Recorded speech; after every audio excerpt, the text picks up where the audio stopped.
لیکن جب انہوں نے بھی اللہ رب العزت کی تخلیق کے مقصد کو بلا دیا فَأَخَذْنَاهُمْ بِالْبَأْسَاءِ وَالضَّرَّاءِ، تو ہم نے ان پر بھی اسی طرح کبھی معیشت کی تنگیاں وارد کر دی، کبھی حالات کی بدامنی وارد کر دی، کبھی ہم نے ان کے لیے بیماریوں کا سلسلہ جاری کر دیا، کبھی ہم نے کسی طرح کے عذاب ان پر مسلط کیے، لیکن مقصد ایک ہی ہوتا ہے لعلہم یرجعون۔ اگر ابھی تمہاری سانسیں بند نہیں ہوئی نا، اگر ابھی تمہارے پیروں کے نیچے سے زمین نہیں کھینچی گئی، اگر ابھی تمہارا آسمان تمہارے اوپر گرا نہیں دیا گیا، اگر ابھی تمہاری اللہ رب العزت نے سانسیں تمہارے گلے میں بند نہیں کر دی، تو تمہارے پاس مہلت ہے کہ پلٹ آؤ، مہلت ہے کہ واپس آ جاؤ۔ آج بھی اپنے آپ کو سمجھ لو کہ اپنی زندگی کیسے گزارنی ہے۔ فلولا اذ جاءہم بأسنا تضرعوا، آگے اللہ فرماتے ہیں جب کسی قوم پر ہماری پکڑ کے آثار ظاہر ہوتے ہیں، اللہ کی ناراضگی کے آثار ظاہر ہوتے ہیں، تو ایسا کیوں نہیں ہوتا کہ تضرعوا، وہ روتے کیوں نہیں، گڑ گڑاتے کیوں نہیں، بلبلاتے کیوں نہیں، اللہ کے سامنے کرلاتے کیوں نہیں، اللہ کے سامنے آ کر گرتے کیوں نہیں ہے؟ أرسله بالحق بشيرا ونذيرا بين يدي الساعة من يطع الله ورسوله فقد رشد واهتدى ومن يعص الله ورسوله فقد ضل وغوى فإنه لا يضر إلا نفسه ولا يضر الله شيئا اللهم صل على محمد وعلى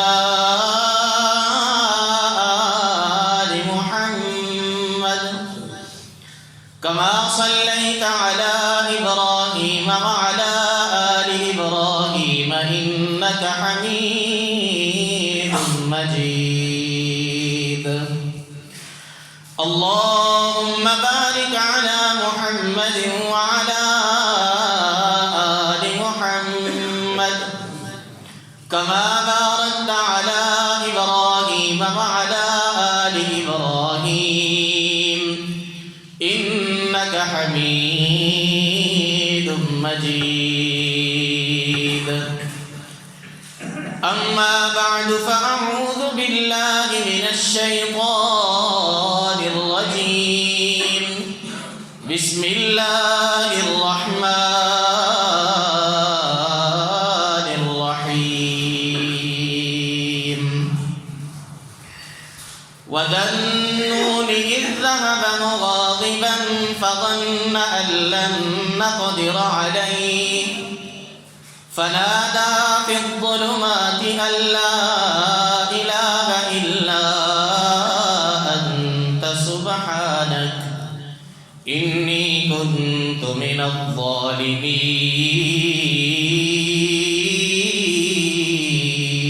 الظالمين صدق الله مولانا العظيم وصدق رسوله النبي الكريم ونحن على ذلك لمن الشاهدين والشاكرين والحمد لله رب العالمين۔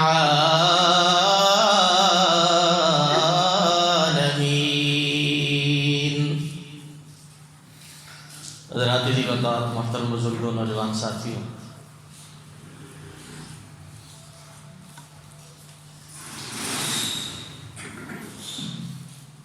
اس وقت کائنات ساری کی ساری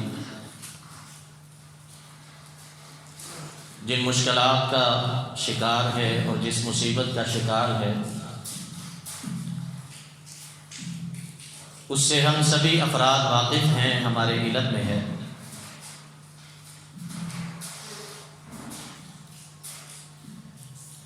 ان حالات کے حوالہ سے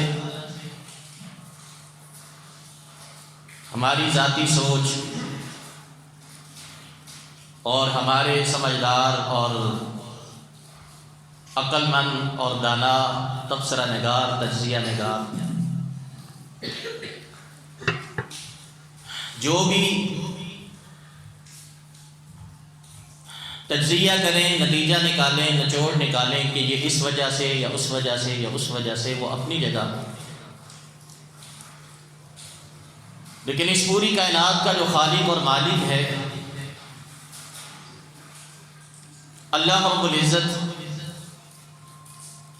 اپنی کلام قرآن پاک میں ان تمام تر احوال کا ایک ذریعہ، ایک سبب جو ہے وہ اللہ رب العزت ذکر فرماتے ہیں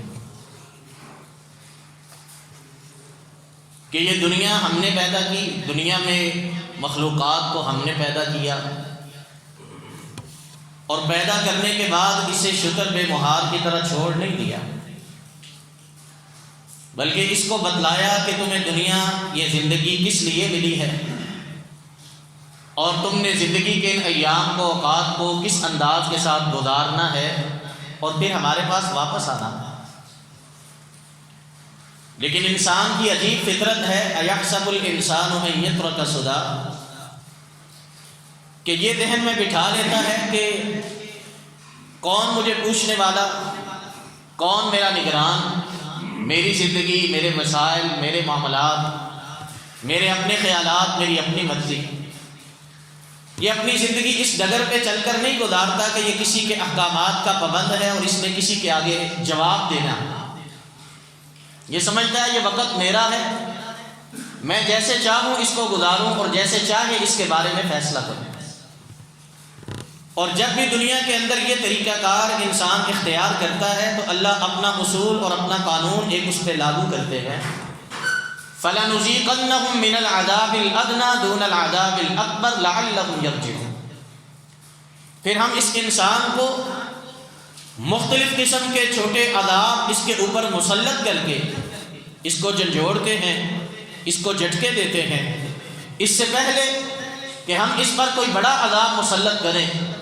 اس سے ہم اس کی زندگی چھین لیں۔ یہ ساری کی ساری اقوام جس طرح ہم نے اس سے پہلے تباہ کی ہیں،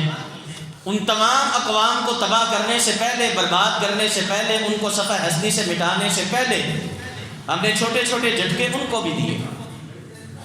بڑا عذاب مسلط کرنے سے پہلے چھوٹے چھوٹے عذاب ان پہ مسلط کرتے، کس لیے؟ لعلہم یرجعون، تاکہ وہ اپنے مقصد کو پہچان لیں اور اپنے رب کی طرف واپس پلٹ آئیں۔ یہ اللہ کا قانون ہے جس سے کوئی قوم، کوئی امت، کوئی گروہ، کوئی طبقہ، کوئی دور اس سے بچا ہوا نہیں۔ ان حالات کے پیدا ہونے کے اسباب کچھ بھی ہوں، لیکن ان کا مقصد یہ ہے کہ انسان سمجھ لے اللہ کے لیے کوئی مشکل نہیں۔ اللہ عذاب داری کرنا چاہے تو چونٹیوں کے ذریعے کر دے، اللہ کسی کو سبق سکھانا چاہے تو ہواؤں کے ذریعے سبق سکھا لے، اللہ کسی کو سبق دینا چاہے تو اللہ پانی کے ذریعے انسان کو جھنجھوڑ ڈالے، اللہ چاہے تو اللہ رب العزت کے لشکر اتنے بڑے ہیں کہ جن کو کوئی محسوس بھی نہیں کر سکتا۔ یہ کرونا کا وائرس آج دکھنے میں بھی کسی انسان کی نظر میں سماتا نہیں ہے، لیکن اس کی ہیبت کتنی ہے، اس کی ہلاکت کتنی ہے، وہ آج ہم دیکھ رہے ہیں۔ اور یہ کیا ماحول ہے کہ یہ انسان جس کو اتنا معزز اللہ نے بنایا، اور یہ انسان جو اپنے آپ کو دنیا کائنات کے تمام تر مخلوقات سے بالا تر سمجھتا ہے، اور ساری کائنات انسانیت کا نعرہ بلند کر کے اللہ کے کسی قانون کی پاسداری نہیں کرتی، وہی انسان آج کیڑے مکوڑوں کی طرح اور حشرات الارض کی طرح اور فضول اور گندی اور موذی اشیاء کی طرح ڈھیروں کی صورت کے اندر آج گڑوں کی نظر کیا جا رہا ہے۔ نہ اس کو کوئی دلانے والا، نہ اس کو کوئی نہلانے والا، نہ اس کو کوئی کفن دینے والا، نہ اس کو کوئی ہاتھ لگانے والا۔ کیا ہے حیثیت انسان کی، کیا ہے طاقت انسان کی، اللہ کے سامنے کیا وقت ہے انسان کی۔ یہ انسان اگر اللہ کے لیے اور اللہ رب العزت کی تخلیق کا مقصد سمجھ کر وقت گزارے تو اس کے لیے اللہ پوری کائنات سجاتے ہیں، لیکن اگر اس مقصد کو بھول جائے تو کیا حال ہو رہا ہے آج۔ اس لیے حضرات یہ ہے اللہ کا مقصد، اور یہ مقصد جب کسی کو نظر آئے، یہ حالات کسی کو اگر نظر آئیں جو آج ہمیں نظر آ رہے ہیں، تو پھر بھی اللہ رب العزت کی طرف سے ایک امید کا دروازہ باقی رہتا ہے۔ اللہ رب العزت نے قرآن پاک کے ایک مقام پر سورۃ الانفال میں اللہ نے ذکر فرمایا اور کہا، لوگو لقد ارسلنا الى امم من قبلک فاخذناهم بالبأساء والضراء لعلهم يرجعون۔ ہم نے تم سے پہلے بھی قومیں پیدا کی ہیں، تم کوئی پہلی امت نہیں ہو،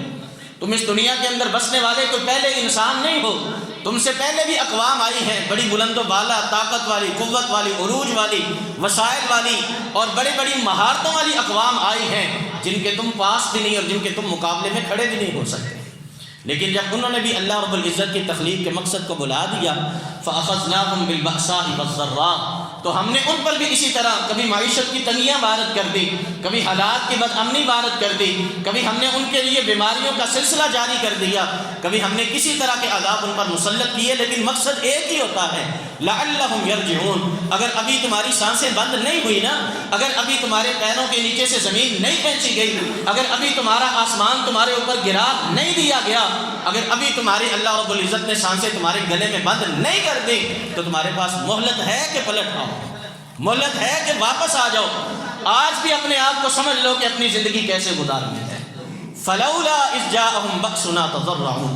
آگے اللہ فرماتے ہیں جب کسی قوم پر ہماری پکڑ کے آثار ظاہر ہوتے ہیں، اللہ کی ناراضگی کے آثار ظاہر ہوتے ہیں، تو ایسا کیوں نہیں ہوتا کہ تضرعوا، وہ روتے کیوں نہیں، گڑ گڑاتے کیوں نہیں، بلبلاتے کیوں نہیں، اللہ کے سامنے کرلاتے کیوں نہیں، اللہ کے سامنے آ کر گرتے کیوں نہیں ہیں، اللہ رب العزت کے سامنے آ کر اپنے ناک کی لکیریں کیوں نہیں نکالتے ہیں، وہ کیوں نہیں اللہ کے سامنے آ کر بچوں کی طرح روتے اور گڑ گڑاتے اور ترلے اور منتیں کرتے کہ اللہ ہم نے سمجھ لیا ہے، اللہ ہمیں معاف فرما دے۔ آؤ، حضرت یونس علیہ السلام تھے نا، پیغمبر تھے، نبی تھے، ایک قوم کی طرف اللہ نے نبی بنا کے بھیجا تھا۔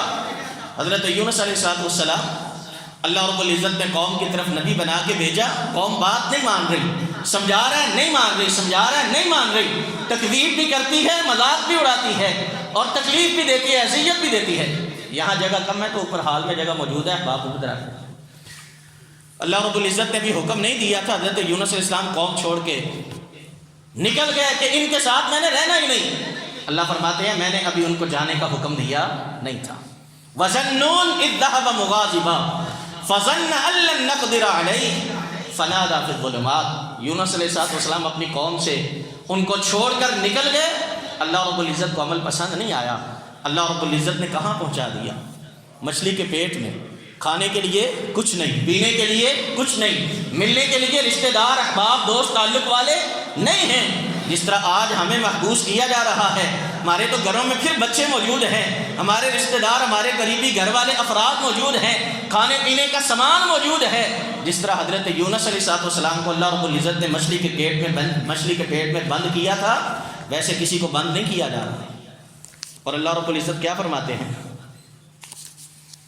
یہ کیا اللہ کا قانون ہے؟ حضرت یونس علیہ السلام مچھلی کے پیٹ میں ہیں۔ جس طرح آج ہم گھروں میں محصور ہیں، آج ہمیں مجبور کیا جا رہا ہے، ہمارے لیے مسجد کی عبادات بھی ہم سے جو ہے اللہ رب العزت ناراض ہو کر ہمارے لیے مسجدوں کے دروازے بھی اللہ بند کروا رہے ہیں۔ اندازہ کیجیے، یہاں ہمیں اپنا کردار سیکھنے کی ضرورت ہے۔ اب ہمیں کیا کرنا چاہیے؟ وہ کرنا چاہیے جو یونس علیہ السلام نے کیا۔ کیا کیا؟ فنادا فی الظلمات، تنہائیوں میں اکیلے بیٹھ کر اللہ کی طرف توجہ کر کے انہوں نے پکارنا شروع کر دیا، لا الہ الا انت سبحانک، اللہ آپ کے علاوہ میرا اور کوئی نہیں ہے، آپ کی ذات پاک ہے، آپ کے احکامات درست ہیں، آپ کی ترتیب درست ہے۔ انی کنت من الظالمین، میں اعتراف کرتا ہوں کہ غلطی میں نے کی ہے، ظلم میں نے کیا ہے، غلطی میری ہے، اللہ مجھے معاف فرما دے، اللہ میری غلطی سے درگزر فرما لے، اللہ مجھے معاف فرما دے۔ لا الہ الا انت سبحانک، یہ کلمہ حضرت یونس علیہ السلام نے پڑھنا شروع کر دیا۔ اور قرآن کے دوسرے مقام پہ سورہ صافات پہ اللہ نے ذکر فرمایا ہے کہ اگر حضرت یونس علیہ السلام لولا انہ کان من المسبحین للبث فی بطنہ الی یوم یبعثون، اگر حضرت یونس علیہ السلام سمجھ کر فوراً اللہ کی طرف رجوع کر کے یہ کلمات بولنے نہ شروع کرتے، ان کلمات کو نہ بار بار دہراتے، ان کا ورد نہ کرتے، اپنی غلطیوں کا اعتراف نہ کرتے، اللہ کے ترلے نہ کرتے، اللہ سے معافیاں نہ مانگتے، تو پھر للبث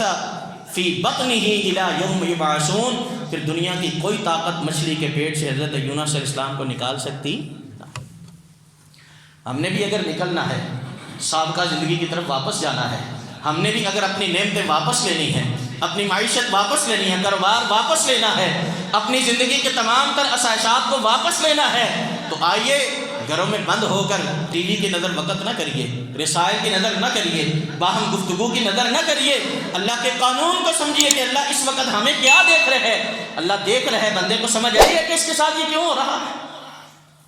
اللہ یہ دیکھ رہے ہیں۔ آئیے گڑ گڑائیں اللہ کے سامنے، توبہ کریں، معافی مانگیں اللہ کے سامنے، ان کلمات کا بار بار انہی الفاظ کے ساتھ ان کو دہرائیں۔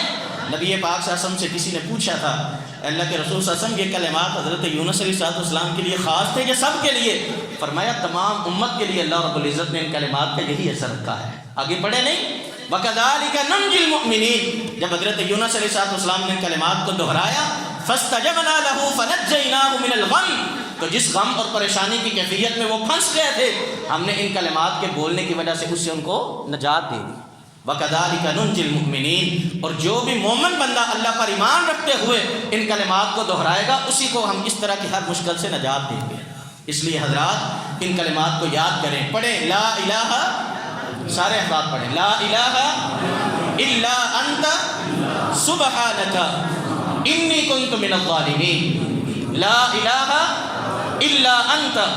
سبحانک انی کنت من الظالمین۔ ان کلمات کو یاد کریں، قرآن پاک سے سیکھیں، اور اس کو جب گھر میں بیٹھیں تو اپنی غلطیاں نظر میں لا کر، اپنی سابقہ زندگی نظر میں لا کر، جو نافرمانیاں کی ہیں وہ نظر میں لا کر، آنکھوں سے آنسو بہا کر اور ماتھا زمین پہ رکھ کر گڑ گڑاتے ہوئے ان کلمات کو دہرائیں۔ اللہ رب العزت تاری مشکل آسان فرمائے۔ سبحانک اللہم و بحمدک، اشہد ان لا الہ الا انت، استغفرک و اتوب الیک۔